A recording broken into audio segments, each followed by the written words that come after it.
happening in developed cities in Nigeria. Right. So this was his vision, and we keyed into it, and he encouraged the introduction of 5-star construction companies like Julius Berger, like Cetraco, like Stemco, like CCECC. To make sure that the quality of quality. Right now, there are so many firsts in the industry in Akwa Ibom. Julius Berger is building the first on-the-ground drainage system in Africa. Now, I've heard the governor say this, and I couldn't believe it. You mean in Africa there's nothing like this drainage system? There's nothing. It's 40 meters deep. 40 meters deep? And about 3.7 kilometers long. And the whole idea is Uyo lies in a trough. Yes. There is no magic about it. It's the natural location of where we are. Yes. So you have to bore down 40 meters, yes, and then a distance of over 3.7 kilometers.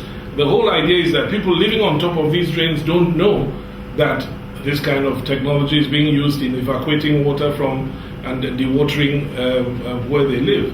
Of course, it has not disrupted the lives of the people.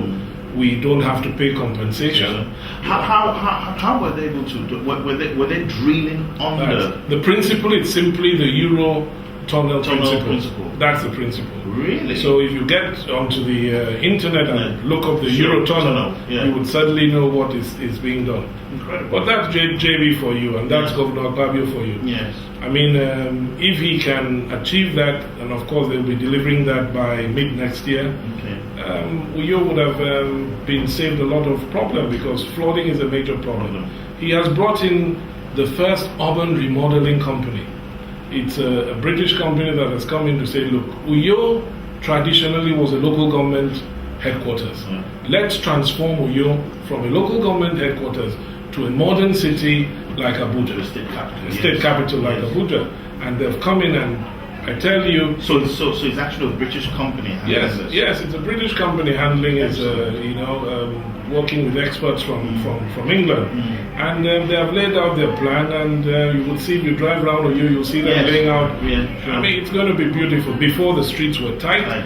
You approach a traffic light, you can't make a right turn because there's no lay-by to turn. And they have come and introduced all these things in there. So I am quite excited, because part of what the job does for me is also to put me in the historical perspective. I mean, I will be there when it is written that God will value.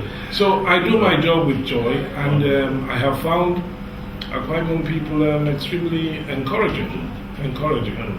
So is it just roads that you handle? Because I know you did the police college also. I mean, yes. Well, basically the Ministry of Works, which I'm a team player in, the Ministry of Works deals with road infrastructure. It deals with urban electrification. Yes. If you see, for instance, we are trying an experiment in Uyo, lighting up the whole of Uyo, the street light infrastructure, which had been run down before we came. It was so bad, so bad, and they were quite old. So we have revamped, and we are running that. If you drive to the city today, you'll see what we are doing. Of course, urban electrification cuts through all the urban areas in Akwa Ibom State, and this brings me to the issue of the fact that with every road that we build, we replace the electrical infrastructure. So you can imagine, if we're doing 450 roads, we have a kilometer roads, we have done about 450 relocations of utilities in the state, electrical utilities, water utilities, all around the state.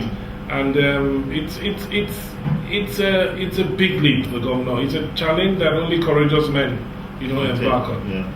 So basically, that's what we do. So roads, electrification, and then transport, setting up. Yes, but transport has taken a back burner because the roads were not there.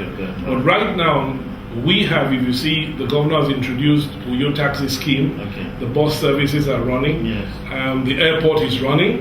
We've landed planes. We are using the airport. We now must integrate all this into what the master plan says, and then bring in all the various subsectors into it to be able to maximize on what our plans are. It is hoped that in future we would have rail lines running. Real life. Yes, running.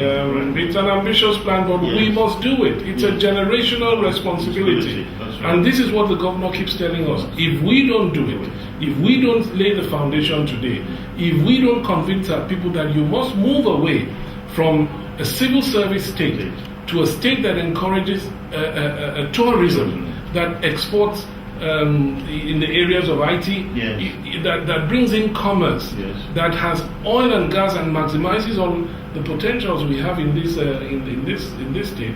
I mean, who would do it? That's right. So that's why we really are bent on achieving this. Okay. Now, I recently had an interview with Etim, and I want to know, how do you work together, your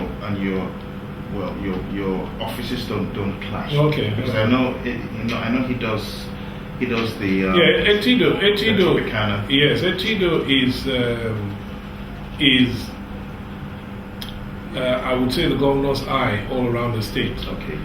We have specific ministries that have specific ministerial responsibilities. Yes. Therefore, responsibilities don't clash. But they come in terms of monitoring. Okay. They come in to say, oh guys, how are you doing? You know, we've seen this is not going right, we think this. And that is again Governor Pabio's ingenuity.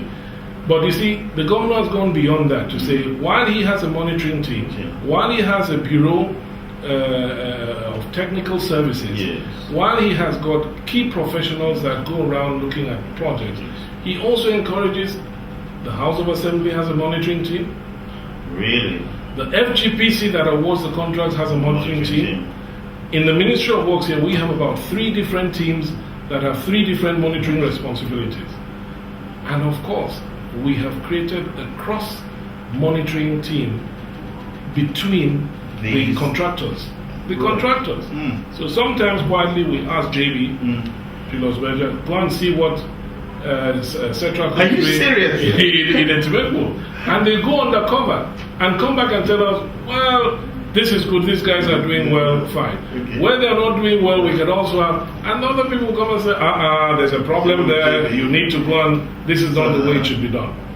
So we tap into the wealth of advice from so many corners. So this vein in Nigeria infrastructural development where contractors don't deliver is non-existent here in Akwa.